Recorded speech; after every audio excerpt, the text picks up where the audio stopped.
સુરેન્દ્રનગર જિલ્લાના લીંબડી તાલુકાના power house ખાતે આવેલા વિસ્તારમાં એક યુવાને ગળે ફાંસો ખાઈને જીવન ટૂંકાવ્યું સામે આવ્યું છે। ત્યારે આ બાબતની મળતી માહિતી મુજબ વાત કરવામાં આવે તો પાવર હાઉસ રોડ ઉપર આવેલ વિસ્તારમાં રહેતા દીપકભાઈ નુરજીભાઈ માનુ, જે દાહોદ જિલ્લાના પુસરી ગામના રહેવાસી હતા, તેઓએ અગમ્ય કારણોસર ઝાડ સાથે ગળે ફાંસો ખાઈને જીવન ટૂંકાવ્યું હતું, જેની જાણ પોલીસ ટીમે સ્થળે દોડી આવી મૃતકના મૃતદેહને પીએમ માટે સિવિલ હોસ્પિટલ ખાતે ખસેડી આ બાબતે તપાસ હાથ ધરી હતી।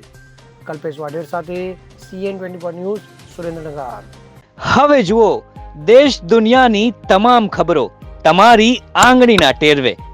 ઉઠાવો મોબાઈલ અને ગૂગલ પ્લે સ્ટોર પરથી ડાઉનલોડ કરો અમારી CN24 ન્યૂઝ મોબાઈલ એપ।